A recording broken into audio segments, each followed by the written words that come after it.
donne e uomini liberi e forti di questa città,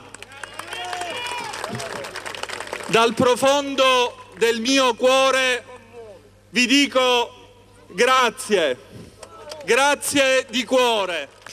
Ha esordito così ieri sera di fronte ad una piazza Cavour gremita Marco Zambuto, confermato sindaco di Agrigento, con un consenso straripante. Un comizio per ringraziare il suo popolo, la sua gente, per festeggiare, ma anche per mettere in chiaro alcuni aspetti. È partito subito dal risultato elettorale che lo ha ampiamente premiato. È un risultato, ha sottolineato Marco Zambuto, che assume un profondo significato politico.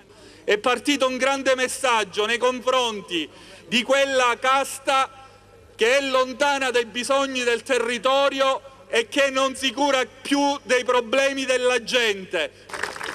Un'intera casta ormai alla deriva e che proprio da Agrigento, prima di tante altre città, Agrigento ne ha decretato la fine. Poi Marco Zambuto, che in questa competizione è stato appoggiato da UDC e Patto per il Territorio, ha voluto mettere le mani avanti. Noi non siamo l'antipolitica, ha evidenziato.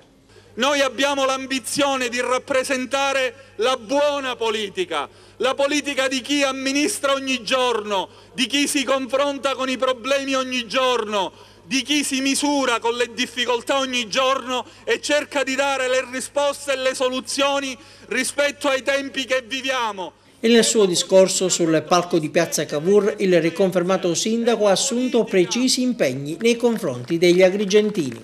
Finalmente aprano i cantieri di lavoro, segnatamente sulla rete idrica, e ho già contattato il Presidente della Regione per avere un appuntamento perché venga immediatamente commissariata lato idrico, perché attraverso il commissariamento del lato idrico arriviamo all'approvazione del sistema tariffario, perché finalmente la nostra città possa avere una tariffa idrica equa, giusta, per rendere i quartieri ancora migliori dal punto di vista della vivibilità e della pulizia.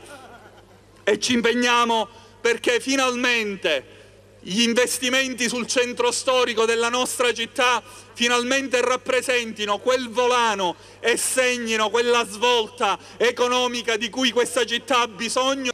Archiviata la velenosa campagna elettorale, Zambuto ha voluto chiudere il comizio in bellezza, almeno per quanto riguarda la città.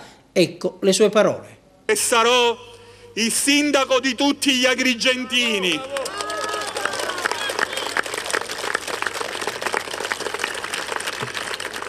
Senza differenze o discriminazioni, che mi abbiano sostenuto o meno.